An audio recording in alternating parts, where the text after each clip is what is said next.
Welcome home. Dikasihi Tuhan Yesus, ada sukacita pada pagi hari ini. Amin.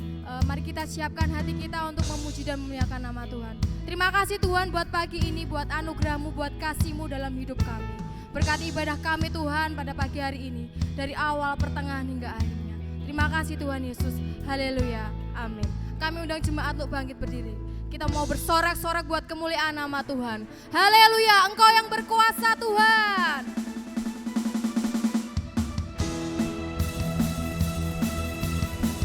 Engkau Raja di atas segala raja.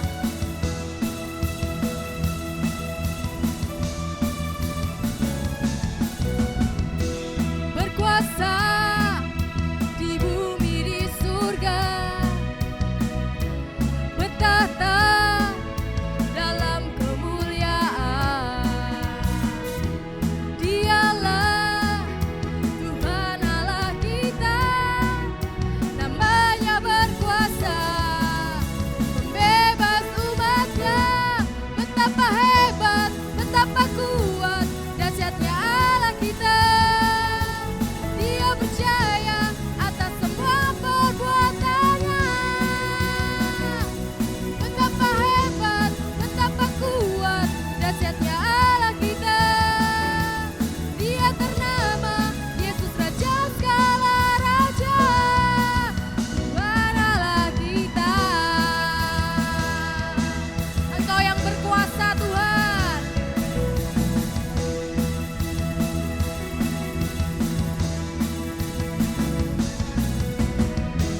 Berkuasa di bumi, di surga. Bertahta dalam kemuliaan. Dialah Tuhan Allah kita, namanya berkuasa, pembebas umatnya. Betapa hebat, betapa kuat, dahsyatnya Allah kita. Dia percaya atas semua perbuatannya. Betapa hebat, betapa kuat, dahsyatnya Allah kita. Dia ternama Yesus Raja segala raja, Tuhan Allah kita. Haleluya. Hanya Engkau yang hebat Tuhan dalam hidup kami.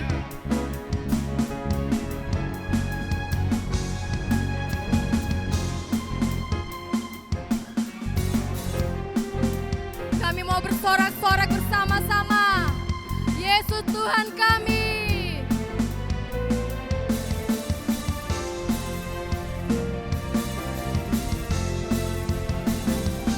Betapa hebat, betapa kuat, kuat, dahsyatnya Allah kita. Dia berjaya atas semua perbuatannya. Betapa hebat, betapa kuat, dahsyatnya Allah kita. Dia ternama, Yesus Raja segala raja. Betapa hebat, betapa kuat, dahsyatnya Allah kita. Dia percaya atas semua perbuatannya. Betapa hebat, betapa kuat, dahsyatnya Allah kita. Dia ternama, Yesus Raja segala raja. Tuhan Allah kita. Tuhan Allah kita.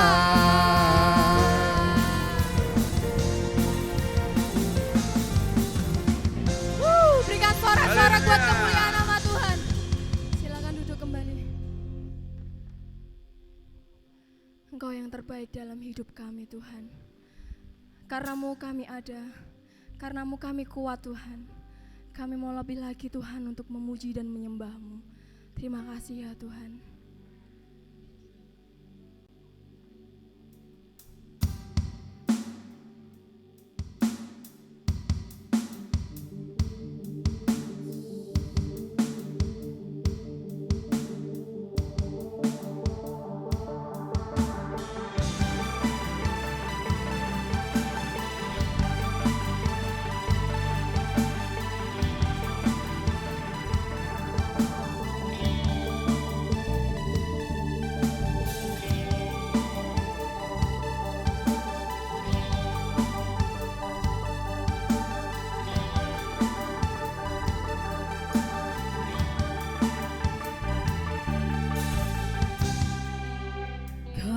Terbaik di dalam hidupku.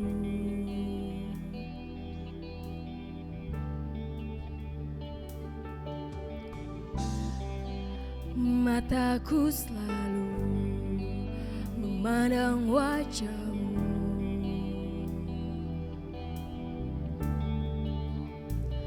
Padamu ku percaya, padamu ku berharap, ku sembah Kau Allahku, ku bernyanyi bagi-Mu. Karenamu ku ada, karenamu ku kuat, tiada seperti-Mu.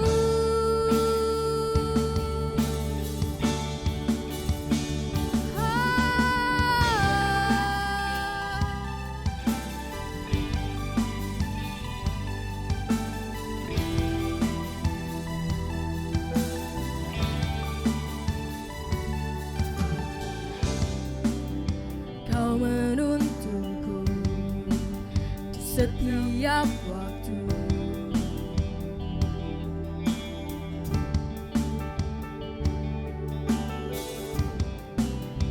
Tangan-Mu selalu menopang hidupku.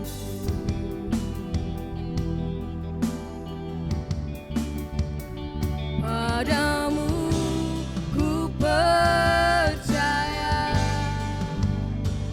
padamu ku berharap, ku sembah Kau Allahku, ku bernyanyi bagi-Mu.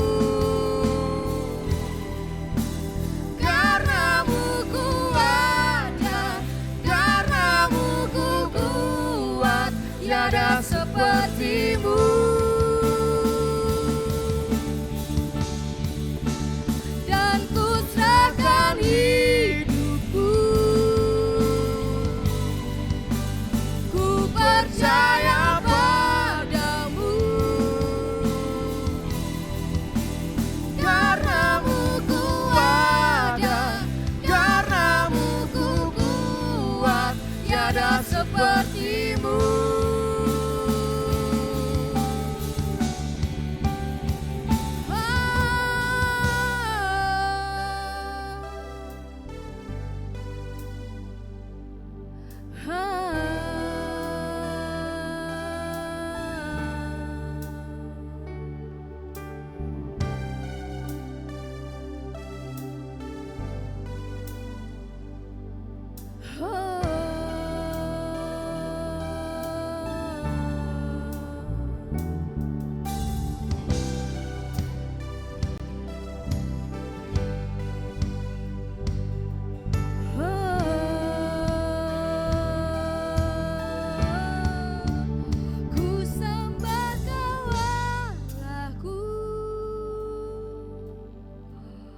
Ku bernyanyi bagimu, karenamu ku ada, karenamu ku kuat, tiada sepertimu.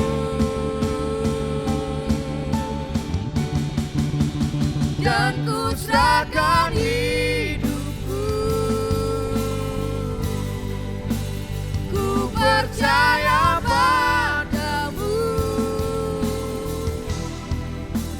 karenamu ku ada, karenamu ku kuat, tiada sepertimu.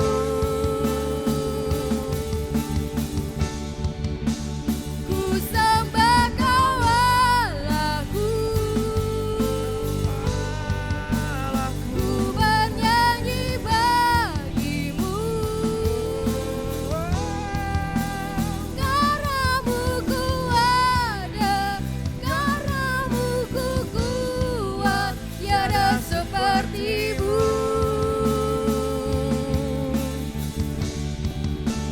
Dan ku serahkan hidupku, ku percaya padamu, karenamu ku ada, karenamu ku kuat, tiada sepertimu.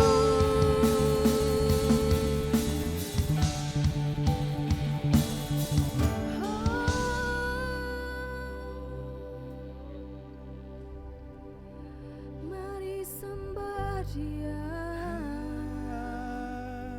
Haleluya.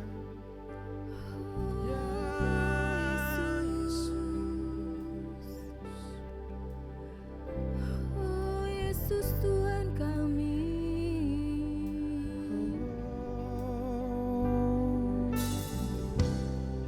Terima glory bagimu, glory bagimu.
terima kasih buat kasih-Mu. Karena-Mu kami ada Tuhan. Karena-Mu kami kuat. Kami mau mengiring-Mu Tuhan seumur hidup kami. Terima kasih Tuhan, terima kasih.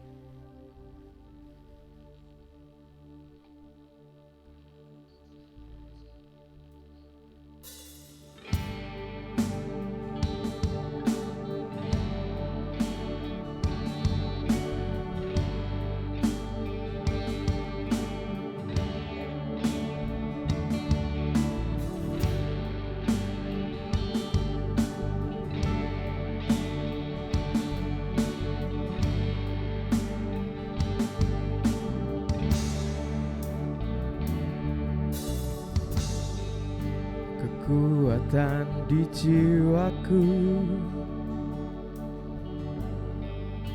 ketenangan batinku, ada dalam hadirat-Mu, ku menyembah-Mu.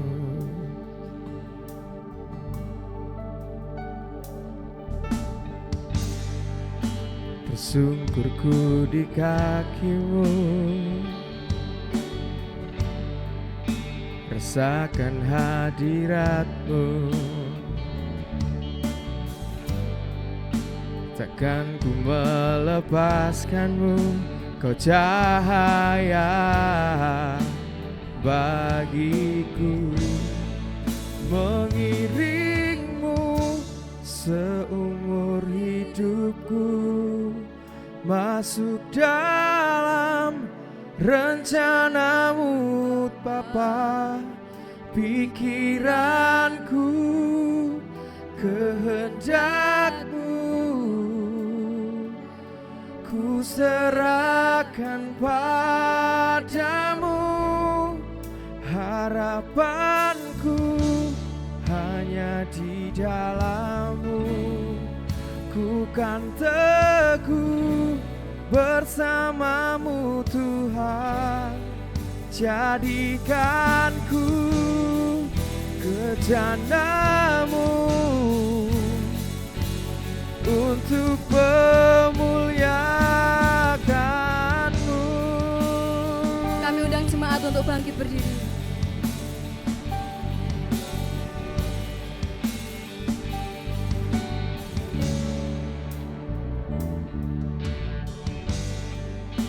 Tersungkurku di kaki-Mu,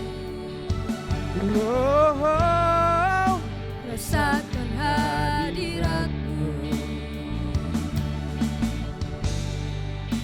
Takkan ku melepaskan-Mu, Kau cahaya bagiku. Mengiring-Mu seumur hidupku, masuk dalam rencana-Mu Bapa. Pikiranku, kehendak-Ku ku serahkan padamu. Harapanku hanya di dalam-Mu, ku kan teguh bersama-Mu Tuhan. Jadikanku bejana-Mu untuk memuliakan-Mu.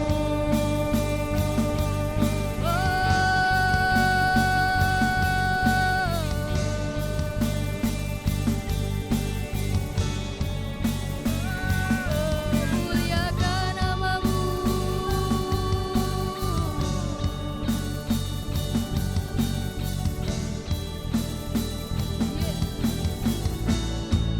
Mengiring-Mu seumur hidupku, masuk dalam rencana-Mu Bapa. Pikiranku, kehendak-Ku ku serahkan padamu.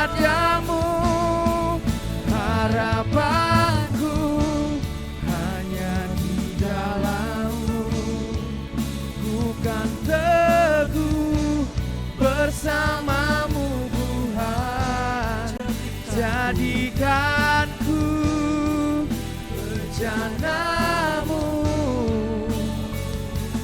untuk memuliakanmu, untuk memuliakanmu. Kami mau mengiring Engkau seumur hidup kami. Karena dengan siapa kami mengiring kecuali kepada Engkau. Tidak ada tokoh yang lain yang sanggup menyelamatkan kami kecuali Engkau. Tanpa Engkau kami binasa, tanpa Engkau kami tidak punya pengharapan, tanpa Engkau tidak ada pengampunan, tanpa Engkau tidak ada jalan ke surga. Maka seumur hidup kami ikut Engkau Tuhan Yesus. Juru selamat kami yang hidup, karena tidak ada yang lain. Inilah jemaat-Mu Tuhan, rindu, haus akan Engkau. Bukan lagi sekedar rindu kepada pemberian, dan pemberian. Berkat dan berkat. Semua itu penting, tetapi terlebih lagi Engkau sebagai pemberi berkat. Engkau sumber sukacita kami. Engkaulah yang membuat kami menyanyi. Engkaulah yang membuat kami tersenyum. Engkaulah alasan mengapa kami percaya. Engkaulah alasan mengapa kami melayani Engkau. Engkaulah alasan mengapa kami menyembah, membuat lagu, membuat puisi, dan berjerih payah untuk menyukakan hati-Mu, kekasih hati kami. Sebelum kami belajar mengasihi Engkau, Engkau sudah mengasihi kami begitu rupa. Terima kasih, terima kasih. Terima kasih. Terima kasih Tuhan Yesus. Nyatakan kehendak-Mu melalui firman-Mu yang maha kudus. Hamba-Mu tidak ada apa-apanya, hanya orang yang kecil. Izinkan kami Tuhan untuk menyampaikan isi hati-Mu sesuai dengan pengutusan yang berasal daripada Roh Kudus. Dijauhkan dari segala rekayasa manusia, hanya kebenaran sesuai dengan yang tertulis di dalam kitab suci. Maka hamba-Mu taat untuk menyampaikan isi hati-Mu. Segala pengaruhan pencobaan, suara-suara pencobaan dari kuasa kegelapan, penggodaan semua dibungkam di dalam nama Tuhan Yesus. Dan seluruh ruangan hati kami diperciki dengan darah-Mu. Hanya firman-Mu yang beroleh tempat dalam bejana hati ini. Di dalam nama Juru Selamat kami yang hidup, Tuhan Yesus Kristus, kami terima kebenaran firman-Mu. Haleluya, amin. Silakan duduk. Selamat pagi Bapak Ibu, saudara-saudara yang dikasihi oleh Tuhan. Shalom, ucap syukur kepada Tuhan. Kita sampai kepada bulan Juli dan sebentar lagi kita akan masuk dalam bulan Agustus, saudara. Pertengahan dari tahun 2023 yang luar biasa. Ada banyak pencobaan, tetapi juga ada banyak penyertaan, didikan, penggemblengan, penempaan yang tidak pernah lepas daripada penggembalaannya. Itulah sebabnya Tuhan memberikan satu tema yang indah kepada kita sekalian yang mau dewasa. Tetapi tema ini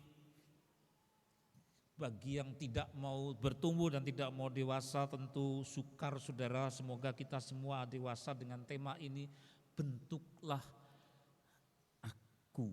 Apa saudara, tema bentuklah aku diambil dari satu bagian dalam kitab Ibrani pasal 12 ayat yang keempat. Diantaranya nanti kita akan lihat beberapa ayat yang lain selain Tuhan mendidik kita melalui Nabi Yeremia mengenai tukang periuk, tukang penjunan, di mana ada tanah liat yang digenggam, dipukul-pukul, dicongkel-congkel, lalu dibentuk, kadang-kadang retak, terus dibikin gerabah, bentuk yang lain. Tadinya mau bikin kendi, tapi kendinya tidak taat, tidak ada penundukan diri, ya sudah dipukuli lagi, lalu dibentuk menjadi benda yang lain. Tetapi juga ada bagian yang selain kitab Ibrani, selain Yeremia, Ibrani 12 ayat 4. Dalam pergumulan kamu melawan dosa, kamu belum sampai mencucurkan darah. Ayat 5. Dan sudah lupakah kamu akan nasihat yang berbicara kepada kamu seperti kepada anak-anak? Hai anakku, janganlah anggap enteng didikan Tuhan dan janganlah putus asa apabila engkau diperingatkannya. Nah, kita akan memusatkan diri kepada ayat yang kelima itu saudara, di mana itulah penggembalaan, didikan, penggemblengan, bentukan.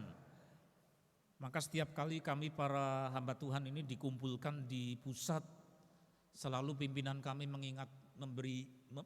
mengingatkan supaya diteruskan kepada seluruh jemaat FJF Global. Awas, jangan suka untuk terus mabuk dalam merintis yang namanya crowd tanpa growth, ya. Crowd itu kerumunan. Wah, seneng jemaat, ya diajak ke gereja, terus doanya ya gitu terus mengenai crowd. Isilah kursi-kursi kosong. Jadi pikirannya dan targetnya mengisi kursi-kursi kosong biar kebaktiannya diisi orang-orang. Apa artinya crowd atau kerumunan tanpa growth? Growth itu pertumbuhan. Sehingga kemudian pada akhir zaman juga akan dipilah-pilah mana orang yang mau melalui proses growth atau bertumbuh. Bertumbuh berarti harus setia terus seperti tanaman di satu pot. Yang kalau belum waktunya jangan pindah-pindah ke pot yang lain, nanti layu, penyesuaian diri lagi. Kutu loncat pindah gereja sana, pindah gereja sini. Wah, sana kebentur, sini sakit hati, pindah sana lagi tidak cocok, terus begitu. Growth itu pertumbuhan. Nah, kalau cuma crowd atau berkerumun, wah banyak temannya, tapi hidup tanpa Tuhan. Karena bergereja cuma yang dicari cocoknya teman. Itu berarti tidak lebih daripada patembayan, organisasi partai atau apa saudara. Ya PT CV itu kalau dagang, UD usaha dagang.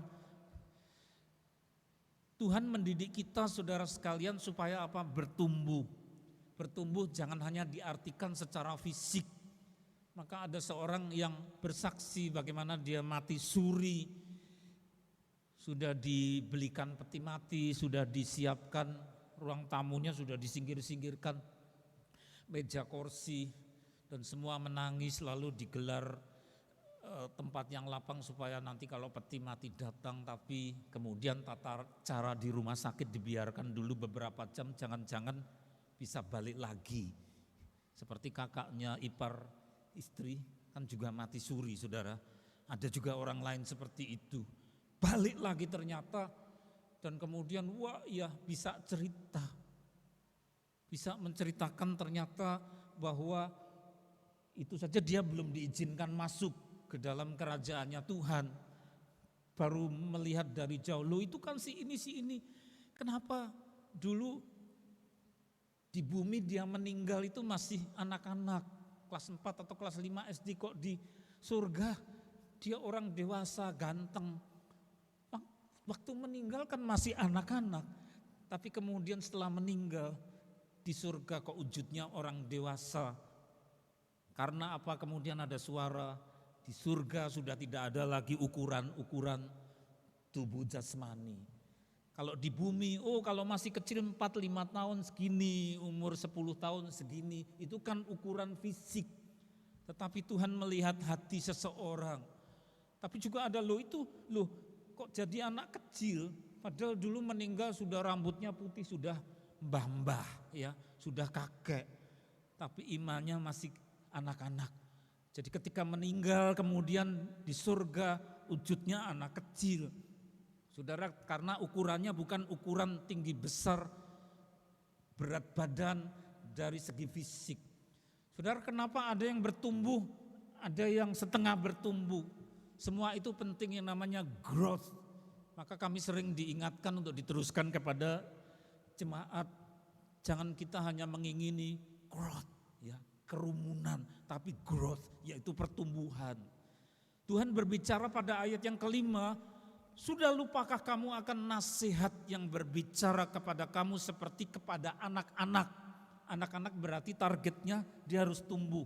Ada anak yang sekali lagi bukan hanya dari segi fisik, tetapi ada banyak anak-anak Tuhan yang umurnya sudah 50, tapi imannya masih anak-anak. Hai anakku, janganlah anggap enteng. Jadi jangan anggap sepele, jangan anggap enteng apa itu didikan Tuhan, penggembalaannya, gemblengannya, ya, tempaannya. Di mana yang namanya education, saudara, pendidikan. Itu bukan hanya para bapak yang sudah jadi bapak, jadi ibu tentu tahu, punya anak, punya putra, punya putri tidak mudah. Pendidikan bukan hanya kasih sayang yang diberikan dalam bentuk yang manis, tapi pendidikan juga ada dalam bentuk disiplin. Tidak membiarkan anaknya celaka sehingga ketika ayah ibu itu memperingatkan akan bahaya dan menunjukkan itu yang aman, seringkali menyakiti hati anak dan tidak bisa dihindari. Saudara, itu satu kenyataan. Begitu juga dengan Allah yang mendidik dan menggembalakan kita anak-anaknya. Jangan anggap enteng didikan Tuhan. Ada hal-hal yang manis di mana kita digembalakan dengan penuh kasih sayang yang mesra, tetapi juga saudara ada saat-saat di mana Tuhan mendisiplin, melatih, menempa, seperti mahasiswa baru yang dipelonco, digojlok, saudara, supaya kemudian punya kepribadian yang jangan lembek, tetapi punya kepribadian yang bertumbuh menjadi ke arah kedewasaan. Jangan anggap enteng, jangan sepelekan. Janganlah putus asa apabila engkau diperingatkannya. Lah itu lebih spesifik yang di bagian bawah. Jangan putus asa waktu engkau diperingatkannya, berarti ini sudah menunjuk kepada didikan yang menyakitkan. Tidak bisa dihindari bahwa orang tua ketika mendidik anaknya beberapa diantaranya menyakitkan anak. Begitu juga dengan Allah kepada kita. Maka mungkin beberapa diantara saudara yang menyimak khotbah saya mungkin sudah agak bosan mendengar yang saya berikan sebagai kesaksian. Saya tidak bisa jadi hamba Tuhan dan melayani dengan setia kalau Tuhan tidak hajar saya dengan sakit sejak kecil, ya. Tadinya wah nikmat sekali punya yang menggendongi saya, menyuapi saya. Ini anak nenek ini, saya sering cerita.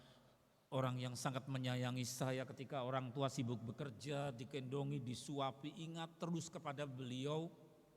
Nenek yang namanya Redemta, ya, ingat terus. Pakaiannya pakai kebaya, ini kotak kutu baru, terus pakai jari, rambutnya sudah putih. Mengasuh saya itu beliau sudah tua, 60 ke atas. Tapi kemudian orang-orang yang mengasihi saya diambil satu persatu, tidak nunggu saya dewasa. Padahal pikiran saya lain. Alangkah bahagianya apabila orang tua saya, bapak ibu melihat paling tidak kenal lah dengan orang berbaju coklat ini. Tapi Tuhan tidak izinkan, tidak, ya. Bapak ibumu tidak pernah ketemu dengan menantunya. Belum pernah ketemu, apalagi anak kami, saudara. Yang diem aja itu ya, sekarang tinggal di Pakem. Orang tua saya enggak pernah tahu, saudara. Nenek saya yang mengasihi saya bayangkan alangkah bahagianya kami kumpul ya. Ini lo menantunya, ini lo cucunya manggil Mbah Eyang. Tapi Tuhan enggak izinkan, saya masih kecil kelas 3 SD. Ibu sudah diambil Tuhan, umur 4 tahun nenek yang saya kasihi sudah diambil Tuhan. Ya, dari nenek, kemudian kakak laki-laki yang saya kasih teman bermain umur 12, ibu saya masih umur 9 tahun, lalu ayah saya, saudara. Jadi di rumah itu 4 kali keseripahan, bendera merah, bunga kekuburan, foto yang dibawa di depan peti, hafal namanya acara keseripahan itu. Bela sungkawa, saudara, tamu-tamu banyak. Sementara saya belum dewasa, tapi Tuhan tempa begitu rupa, pindah keluar kota, sekolah di Kebayoran Baru 2 tahun, ya balik ke Solo, sekolah di Salatiga. Ada banyak hal yang menyakitkan, ada banyak hal yang membuat air mata itu berderai. Tapi Allah berkali-kali memperlihatkan, akulah Bapakmu. Kenapa saya tidak sama dengan itu? Waktu mahasiswa saya usia 23, 24, itu masih ada rasa iri, saudara. Itu kok dikunjungi orang tuanya ke asrama, enak ya. Saya sendirian, melongo aja. Siapa yang mengunjungi saya? Bapakku mana ya? Nangis rasanya. Waktu kecil, kelas 4 SD lihat gitu ada ayah ibu yang nuntun anaknya dibawa masuk ke toko sepatu. Wah seneng ya dibelikan sepatu, ada ayah ibunya. Bukan ingin sepatunya enggak, tapi senengnya digandeng sama orang tua. Lah saya siapa? Sama siapa? Ya dolan-dolan sendiri saudara. Ada banyak hal yang harus dicari-cari sendiri, bongkar pasang dan seterusnya. Tapi kemudian tumbuh Tuhan gembleng begitu rupa melalui hal-hal yang menyakitkan Tuhan tunjukkan. Engkau tidak bisa samakan dengan orang-orang yang lain. Aku menempa kamu dengan cara yang membuat engkau hampir putus asa dan sudah putus asa. Saya baru mengerti ayat yang kelima itu. Ya, jangan putus asa apabila engkau diperingatkannya. Jadi Tuhan tuh sedang mempersiapkan supaya saya bisa melayani sebagai hamba Tuhan meskipun banyak kekurangan. Persiapannya lama sekali sejak kecil, saudara. Dan waktu kecil juga Tuhan kasih lihat bagaimana nenek itu setiap jam 9 atau jam setengah 10 berlutut di atas bantal kecil. Terus depannya ada altar yang terbuat dari perak. Ada ukirannya begitu, atasnya saya lupa lilin atau apa, berlutut. Hafalannya doa Bapa Kami, saya didudukkan di kursi kecil. Itu terus nempel di sini menjadi obsesi. Jadi pikiran yang nempel terus di sini mengenai satu tema itu namanya obsesi. Itu pula yang Tuhan tabur di dalam jiwa seorang yang sedang dipersiapkan. Saudara juga dididik oleh Tuhan sejak kecil. Tidak mungkin kemudian mendadak kita kumpul di sini doa bareng memuji Tuhan keluar dari hati. Ya saudara, itu semua juga lewat tempaan, dan tempaan itu tidak berhenti, belum selesai kalau kita belum diambil Tuhan, saudara. Jadi saya usia 63 ini juga belum selesai ditempa oleh Tuhan. Kalau sudah selesai artinya sudah saatnya dipanggil kamu pulang, gitu saudara. Kakak saya ipar yang juga pendeta di gereja GBIS, dia dikasih lihat rumahmu sudah jadi. Itu Alkitab kesayanganmu nempel di pintunya. Kok dia ngimpi begitu, cerita kepada istrinya kakak saya, adalah kakak saya ya. Ternyata mau dipanggil Tuhan, rumahmu sudah jadi katanya. Terus begitu siang atau kapan begitu terkulai di atas kursi yang setengah rebah itu. Saudara, rumah kita belum jadi, maka kita ada di sini. Masih ditempa, dibentuk. Maka jangan saudara kemudian menunda-nunda kalau Tuhan panggil, ayo belajar melayani. Besok-besok aja kalau sudah lebih saleh. Kapan kau sungguh-sungguh saleh 100%? Tidak bisa saudara ya. Kita serba kekurangan, tapi ketika Tuhan sudah panggil, saudara ikut Tuhan. Layani dia meskipun dalam keadaan kekurangan. Tuhan akan bentuk begitu rupa. Karena kita tidak tahu umur kita mentok sampai seberapa. Tuhan tidak minta yang kita tidak ada. Tapi Tuhan minta apa yang dipercayakan kepada kita. Dan itu lewat penempaan. Ketika kita ditempa tidak enak saudara. Saya kagum sekali bahwa tentara Indonesia itu dikenal oleh dunia. Tempaannya luar biasa. Yang namanya Kopaska ya. Yang namanya Marinir, yang dulu namanya KKO, diikat tangannya, dibondo saudara, diikat kakinya, diikat, ceburkan ke laut, suruh nyebrang. Saya lupa Selat Sunda atau Selat Madura, mungkin ada yang tahu.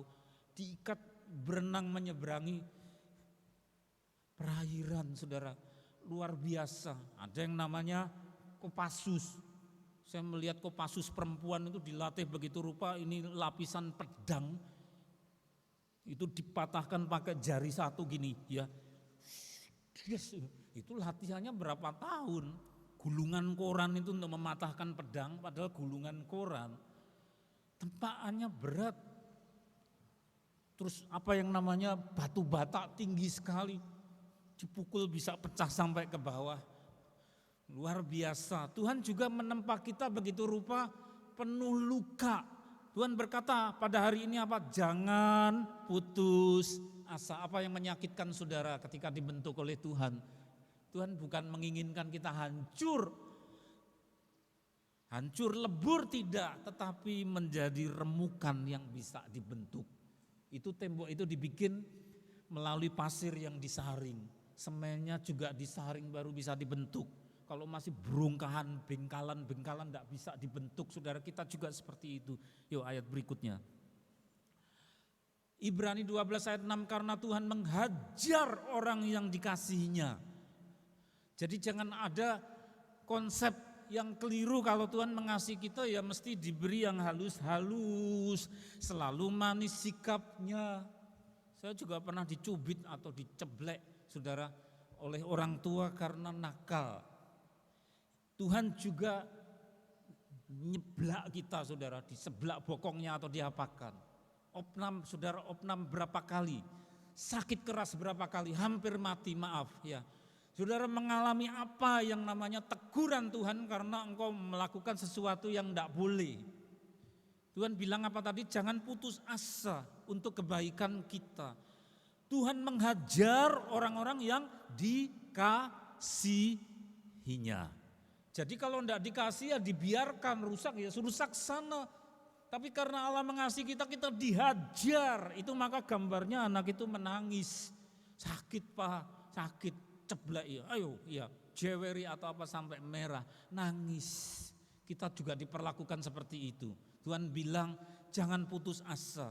Justru itu Allah menghajar orang dikasihinya. Sana jurang kok ya, nekat-nekat mau ceblek. Tarik ceblek, kalau perlu jengking, saudara. Ia menyesah itu apa? Mencambuki orang yang diakuinya sebagai anak. Jadi kalau bukan anak, ya tidak disesah, tidak dicambuk. Itu. Pasal 12 ayat 7, jika kamu harus menanggung ganjaran, maksudnya itu tadi, apa? Hukuman itu. Allah memperlakukan kamu seperti anak. Di manakah terdapat anak yang tidak dihajar oleh ayahnya? Ada enggak? Ya ada. Anak yang tidak dipedulikan atau ditelantarkan. Tidak dihajar oleh ayahnya. Dosa ya biar, karep-karepmu. Itu ayah egois. Ayah yang berdosa karena cari kesenangannya sendiri. Terus lagi. Ayat 8, tetapi jikalau kamu bebas dari ganjaran, artinya dibiarkan, rusak ya biar. Yang harus diderita setiap orang, maka kamu bukanlah anak. Itu kalau dibiarkan. Tetapi anak-anak gampang, itu bahasanya sudah diperhalus. Anak-anak gampang, tetapi aslinya kasar sekali karena anak yang tidak dikehendaki, itu anak haram yang dibuang, saudara. Itu kalau dibiarkan. Kalau bebas dari ganjaran atau tidak disamblek, tidak dipukul. Itu gambarnya seorang ibu ya, mbuh karepmu ya, rusak sana kotor ya sudah. Padahal anaknya cari perhatian, biar dimarahi kadang-kadang, ya. Tapi ibunya dah terserah. Nah, waktu kami kumpul di Tangerang berapa tahun yang lalu itu ngajak, siapa ya saya lupa.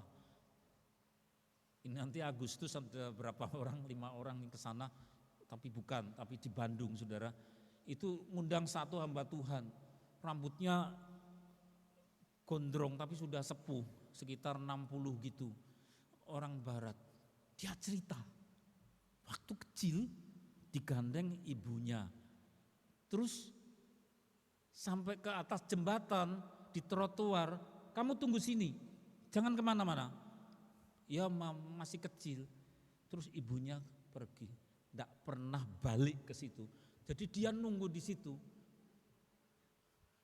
Dan sampai tua tidak pernah ketemu ibunya. Kamu tunggu di sini, ibunya tidak pernah kembali. ini tumbuh jadi seorang yang merawat anak-anak. Siapa anak-anak yang dirawat? Ya yang diperlakukan begitu itu. Ada yang ditinggal karena ibunya narkoba, ya. Ada yang ditinggal, ditelantarkan oleh karena ganteng sama orang laki yang tidak karu-karuan. Atau ditinggal ayahnya, jadi dia pelihara itu. So, ada dana masuk dari mana-mana. Dia digerakkan Tuhan. Dan tidak pernah ketemu ibunya, saudara.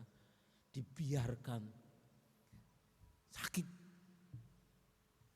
Jika kamu bebas dari ganjaran kamu ya yang harus diderita setiap orang, kamu bukan anak. Ngeri enggak saudara? Ngeri ya. Tapi justru karena anak maka kita sering kali dikunjungi oleh Tuhan tapi menyakitkan.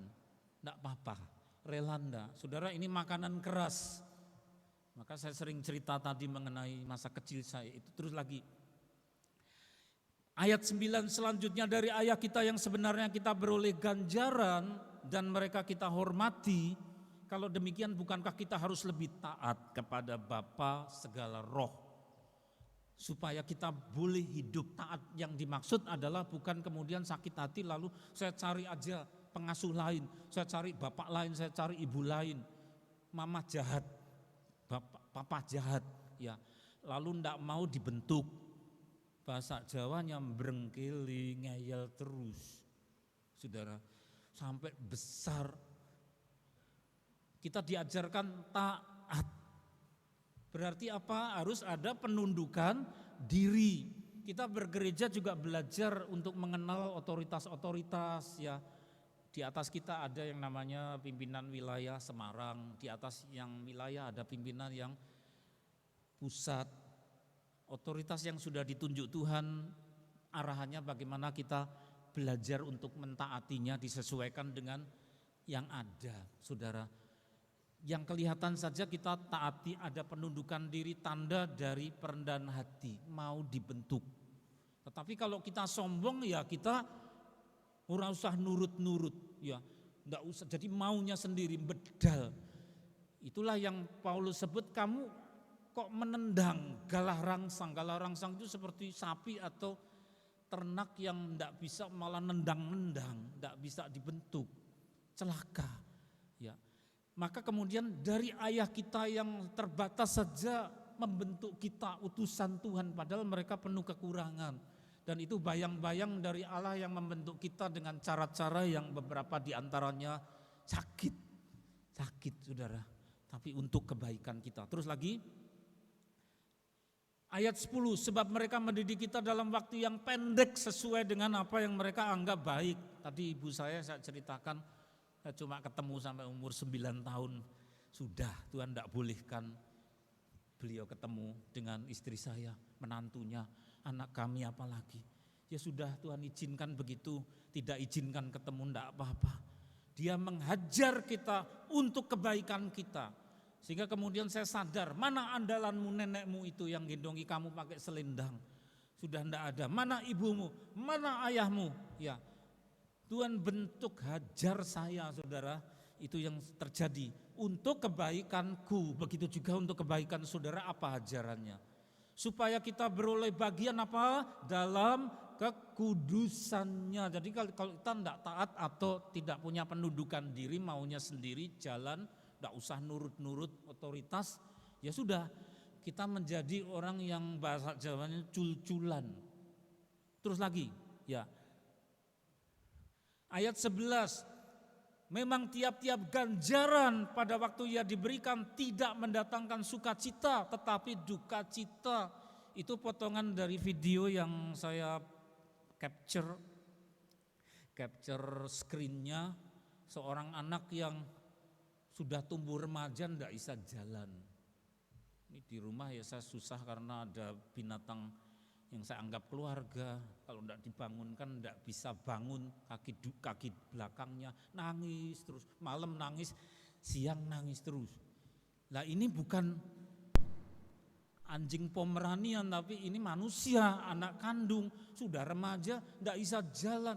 tapi ayahnya enggak putus. Kamu bisa kok, kamu bisa, ayo saya gendong.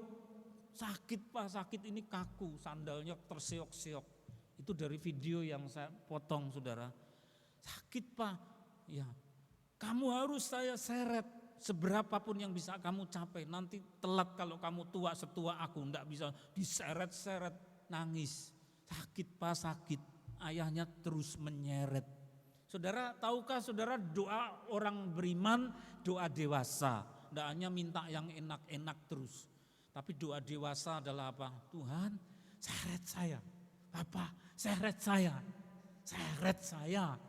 Padahal itu banyak batu. Nah kemudian diilustrasikan dalam video itu, seret saya. Sakit tapi minta malahan saudara. Karena aku tidak akan bisa jalan selamanya kalau engkau tidak latih aku. Ya.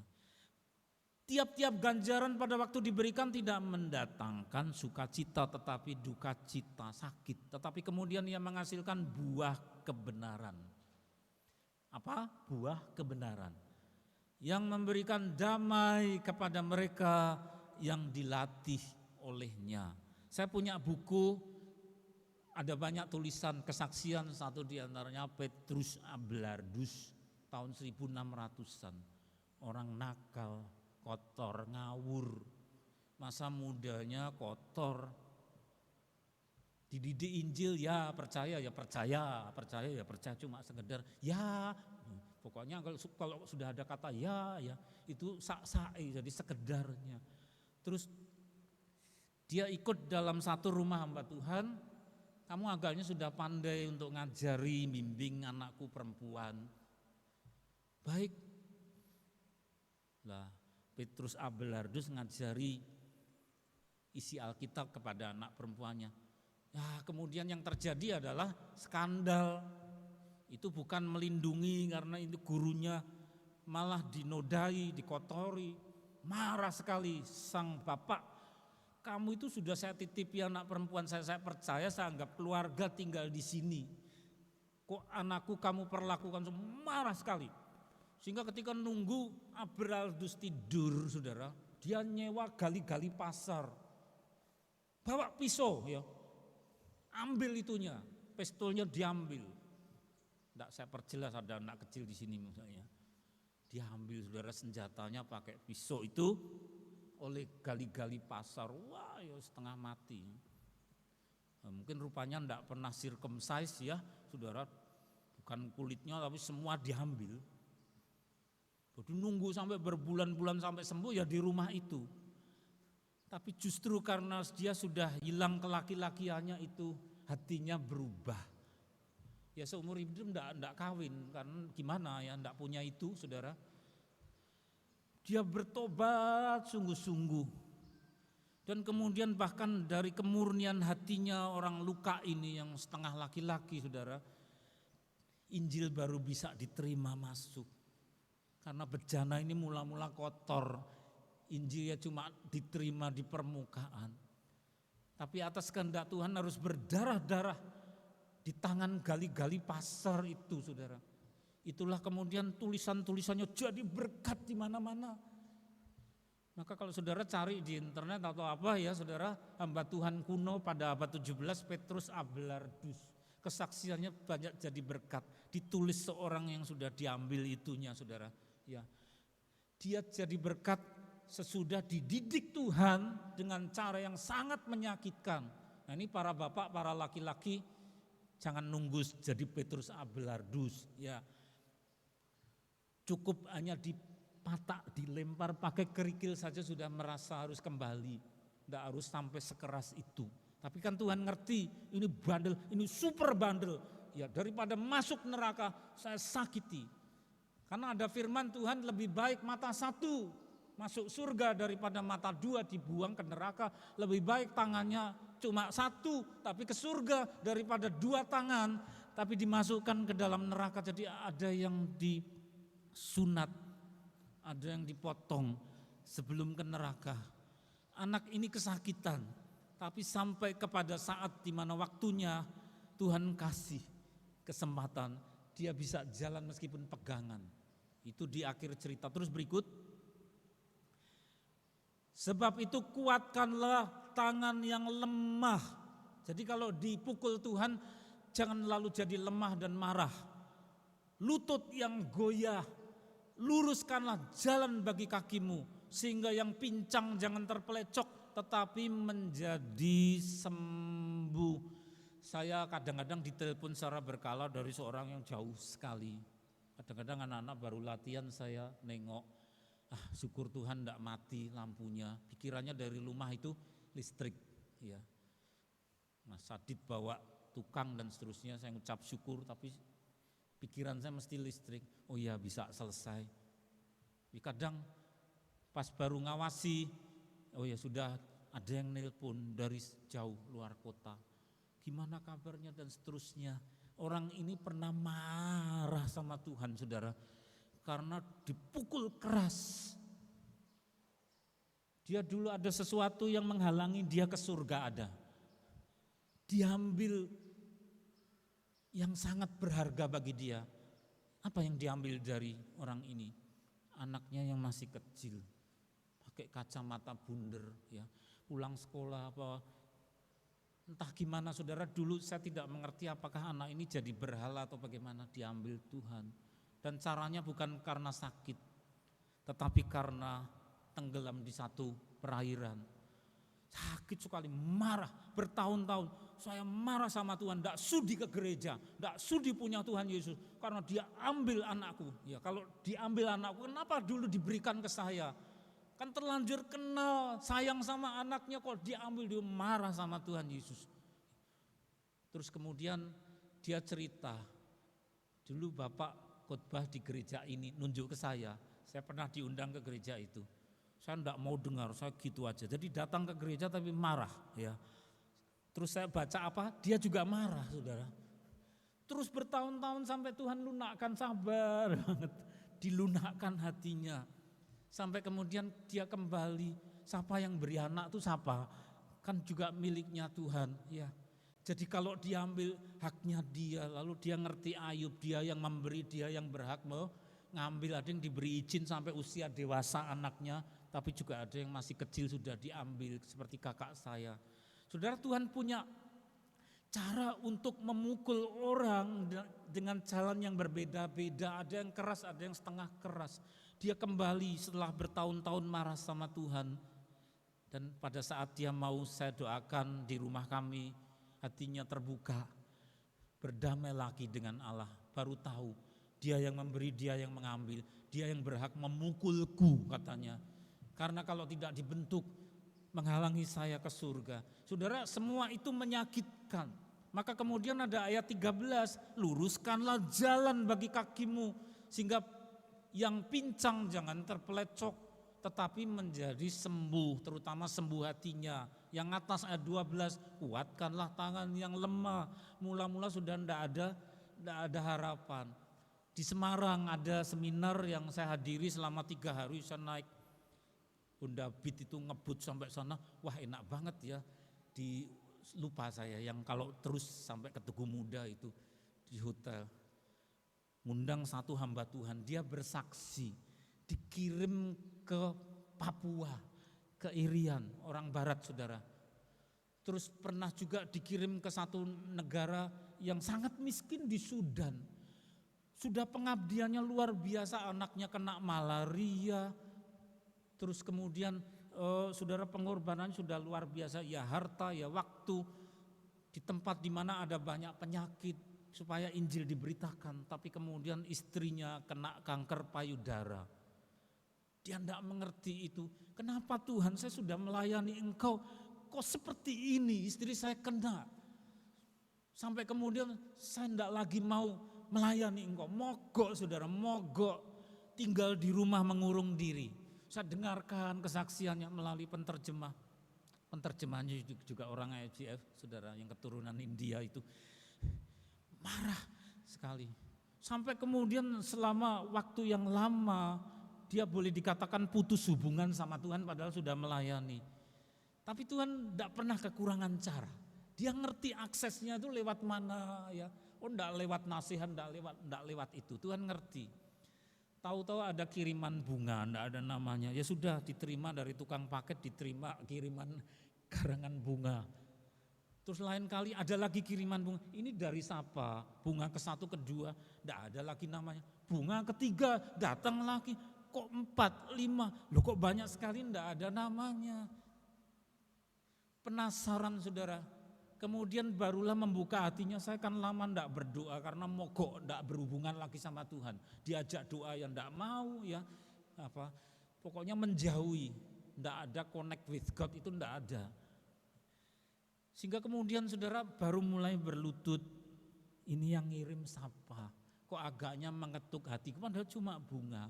Bunga yang terakhir datang ditulisi, oh rekan lama yang dulu juga pelayanan, tidak menonjol sama sekali, sudah bertahun-tahun. Hanya karena bunga, dia balik sama Tuhan. Oh ternyata engkau didik begitu rupa, saya harus melalui semua ini. Yaitu apa? Istrinya yang kena kanker dan harus diobati. Saudara, ada banyak hal yang menyakitkan yang Tuhan beri dan orang tidak mengerti. Maka beliau sering berfirman, dan satu di antaranya, jalanmu bukan jalanku.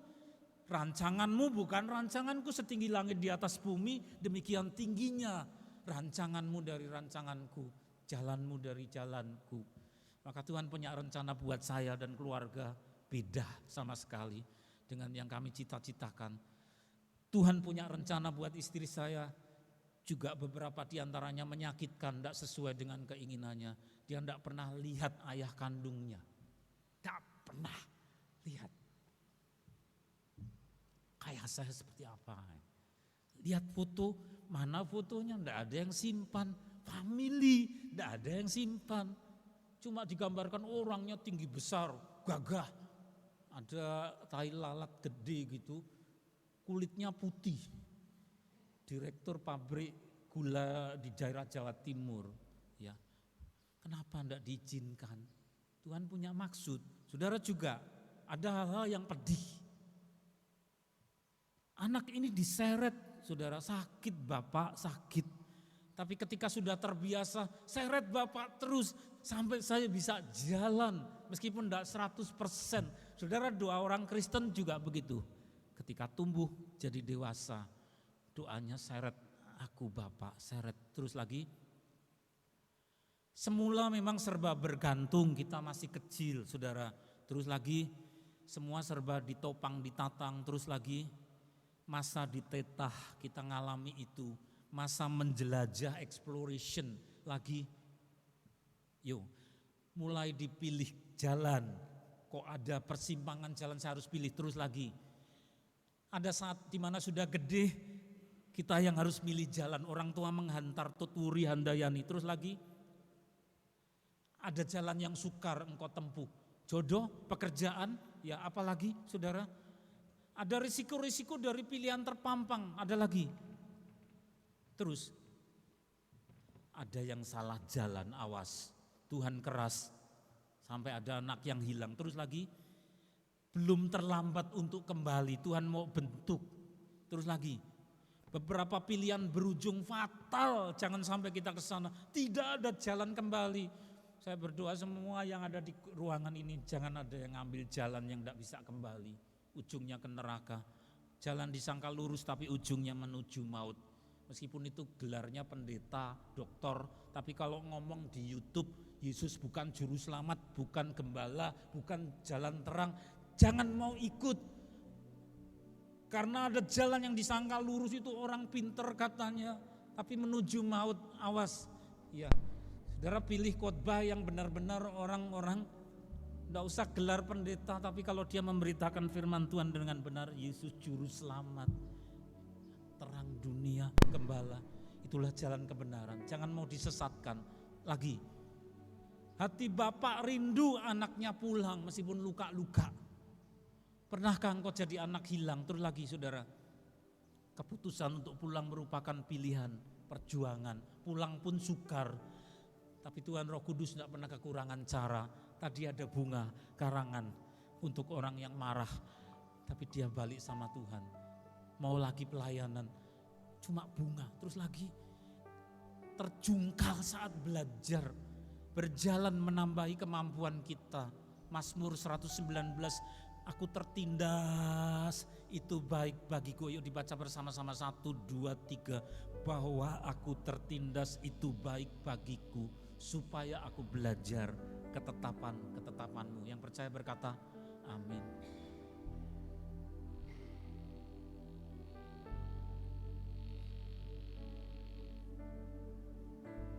Makasih Bapak, terima kasih.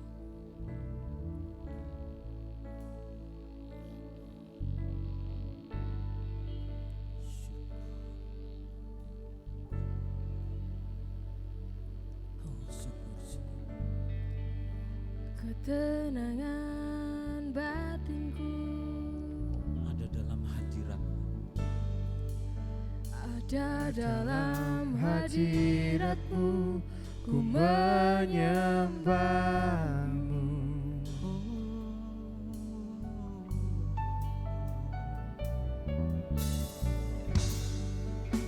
Tersungkurku di kaki-Mu,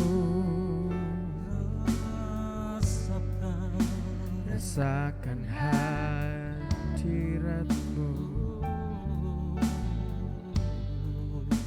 Takkan ku melepaskan-Mu, Kau cahaya bagiku. Sama-sama Mengiringmu seumur hidupku, masuk dalam rencana-Mu Bapa. Pikiranku, kehendakku, ku serahkan padamu. Harapanku hanya di dalam-Mu, bukan teguh bersama-Mu Tuhan. Jadikanku bejana-Mu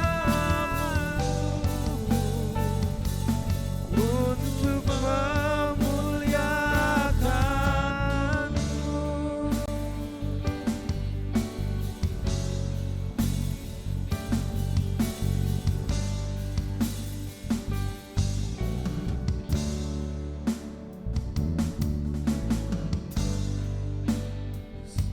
Dan di sini-Mu, rasakan hadirat-Mu. rasakan hadirat-Mu. Oh, takkan ku melepaskan-Mu. Takkan melepaskan-Mu, Kau cahaya bagiku. Mengiringmu seumur Masuk hidupku, dalam masuk dalam rencana-Mu Bapa. Pikiranku, kehendakku, ku serahkan padamu. Harapanku hanya di dalam-Mu, ku kan teguh bersama-Mu Tuhan. Jadikanku bejana-Mu untuk memuliakan, untuk memuliakan, untuk memuliakan, sekali lagi untuk memuliakan-Mu. untuk Memuliakan-Mu. Syukur.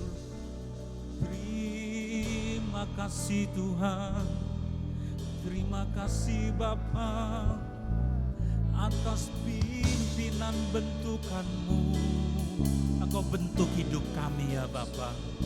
Terima kasih Tuhan, terima kasih Bapa. Meskipun itu menyakitkan, kami belajar mengucap syukur. Syukur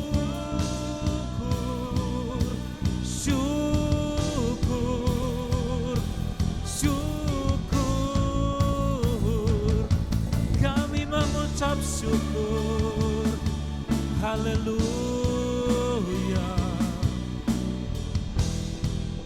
haleluya, haleluya. Kirala barala barala ya wasikara barala sikala barala ya barala barala barala se la la la ya barala barala barala barata pata pata barala wasakara. Engkau Roh Kudus, Engkau Roh Kudus terangi langkah kaki kami.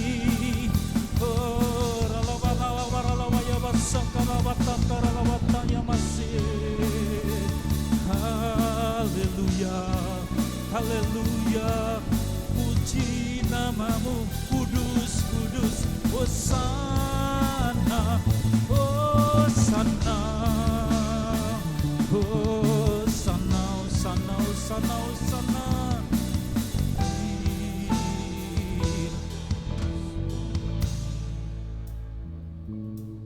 Karena Engkau berkehendak yang baik, rancanganmu bukan rancangan kecelakaan, tetapi rancanganmu adalah hari depan yang penuh pengharapan.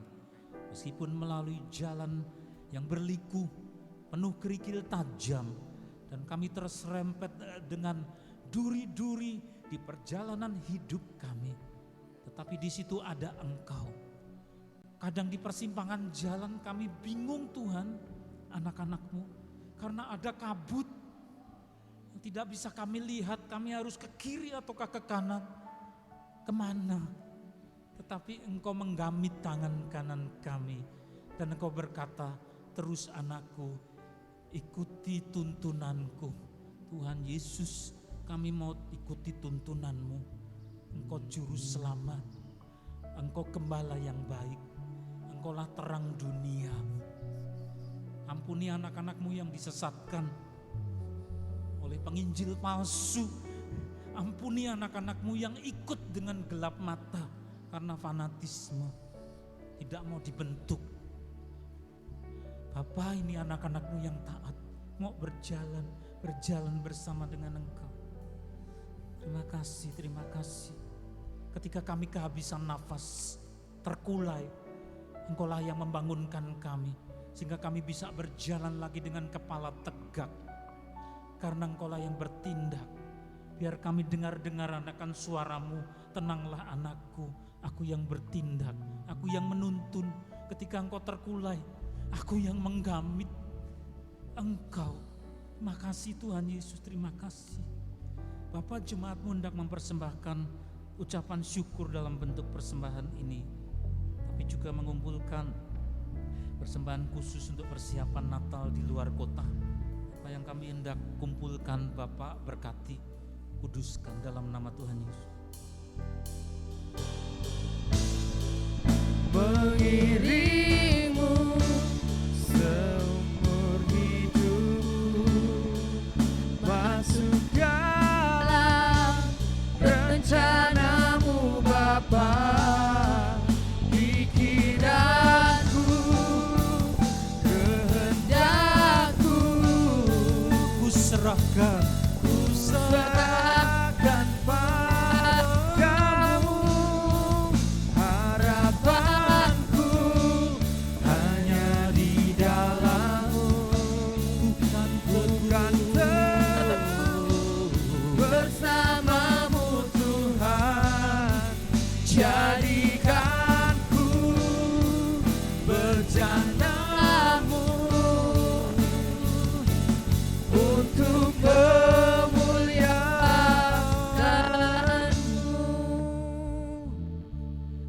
Bapak, kami juga mengucap syukur ada anak-Mu yang pada minggu yang lalu sudah berulang tahun. Kau tambahkan usia kepadanya.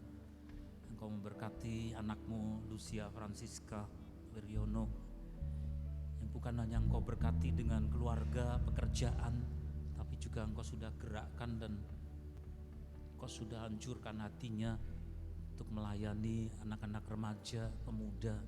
Semua berasal dari Engkau. Kau beri kesehatan, Kau berkati rumah tangganya, Engkau berkati pekerjaannya, terlebih lagi Engkau berkati pelayanannya untuk menyukakan hati-Mu. Engkau juga mengasihi jemaat ini Tuhan, yang berada di sebelah kiri kami. Kelompok ini juga kuatkan, lututnya yang goyah, tangannya yang lemas, Engkau beri keteguhan untuk berjalan bersama dengan Engkau.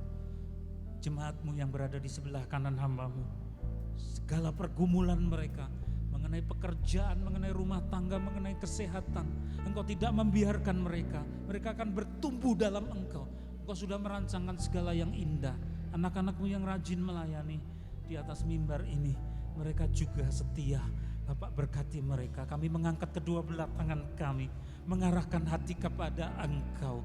Curahkan berkat-Mu Bapa, berkat yang dicurahkan dari tangan Allah Bapa di surga, kasih karunia Juru Selamat kami yang hidup Tuhan Yesus Kristus, serta penyertaan terang yang manis dari Roh Kudus pada hari ini sampai Tuhan datangnya kedua kali, bahkan sampai selama-lamanya.